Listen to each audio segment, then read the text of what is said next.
নমস্কাৰ আপোনালোক সকলোকে পুনৰবাৰ আপন নিউজৰ অন্য এটা ভিডিঅ'লৈ স্বাগতম জনাইছো।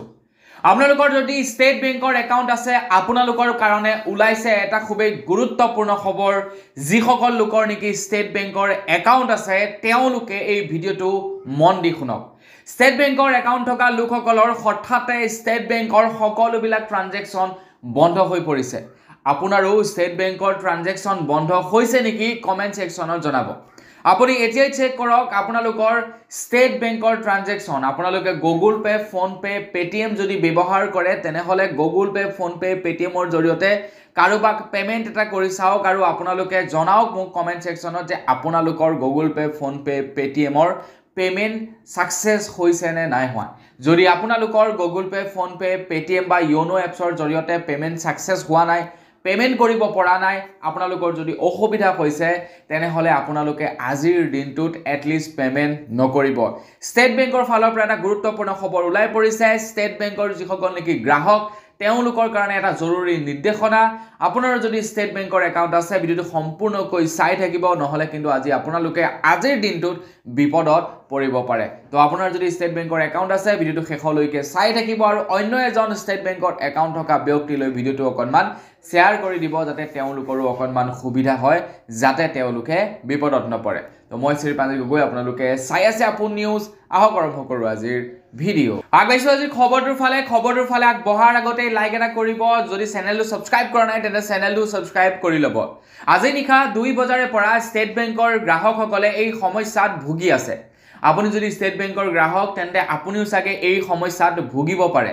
অকল আপোনাৰ লগতেই নহয়, গোটেই ভাৰতবৰ্ষৰ প্ৰত্যেকজন ষ্টেট বেংকৰ গ্ৰাহকৰ লগতে এই সমস্যাটো হৈছে গোটেই ভাৰতৰ ষ্টেট বেংকৰ গ্ৰাহকে নিশা 2 বজাৰে পৰা 1 টকাও পেমেণ্ট কৰিব পৰা নাই।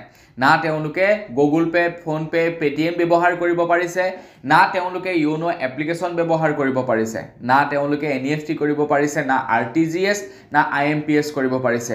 একো কৰিব পৰা নাই ষ্টেট বেংকৰ গ্ৰাহকসকলে ৰাতি 2 বজাৰে পৰা। আনকি যিসকলৰ নেকি অটো ক্ৰেডিট আছিলে বেংকৰ একাউণ্টত সেই সকলৰো একাউণ্ট এতিয়া বৰ্তমান সময়ত কাম কৰা নাই। মানে কাৰোবাৰ যদি অনলাইন কাৰোবাৰ EMI যদি দিব লগা আছিলে, গাড়ীৰ হওক, গাড়ী, টিভি, ফ্ৰিজ, AC, ৱাশ্বিং মেচিন, লোনৰ হওক, তো তেওঁলোকৰো বেংকৰ পৰা পইচা ক্ৰেডিট কৰিব পৰা, ডেবিট কৰিব পৰা নাই বা বেংকে সেই পইচাসমূহ কাটি নিব পৰা নাই, কিয়নো ষ্টেট বেংকৰ ছাৰ্ভাৰ বৰ্তমান সময়ত খুবেই বেয়া হৈ আছে। তো এই ছাৰ্ভাৰ কেতিয়ালৈকে বেয়া হৈ থাকে সেই সম্পৰ্কত এতিয়ালৈকে ষ্টেট বেংকৰ ফালৰ পৰা জাননী জাৰি কৰা নাই। কিন্তু আপোনালোকে পৰাপক্ষত ষ্টেট বেংকৰ পৰা কোনো ধৰণৰ ট্ৰানজেকশ্যনেই নকৰিব, নহ'লে আপোনালোকেও সমস্যাৰ সন্মুখীন হ'ব পাৰে। যদি আপোনালোকৰ ষ্টেট বেংকৰ একাউণ্ট আছে তেনেহ'লে আপোনালোকে আজিৰ দিনটোত পৰাপক্ষত 1 টকাও ট্ৰানজেকশ্যন নকৰিব।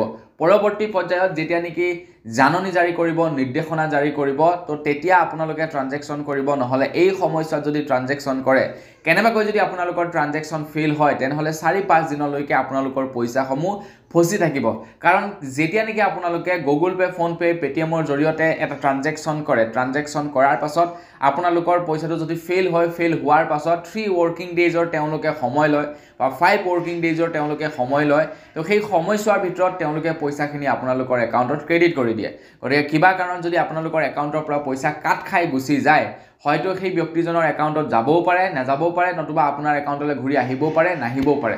গতিকে আল্টিমেটলি ক'বলৈ গ'লে আপোনালোকৰে লোকচান হ'ব, আপোনালোকে বিপদত পৰিব।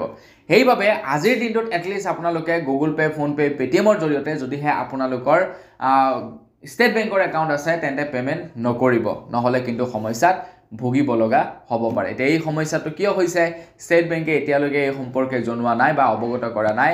যেতিয়া এই সম্পৰ্কত কিবা খবৰ ওলাব মই আপোনালোকক ভিডিঅ'ৰ জৰিয়তে জনাই দিম। তেতিয়ালৈকে ইমানেই। পুনৰ এটা ভিডিঅ'ত সকলোকে লগ পোৱাৰ আশা দিলোঁ বিদায় মাগিছোঁ। ধন্যবাদ। জয় অসম।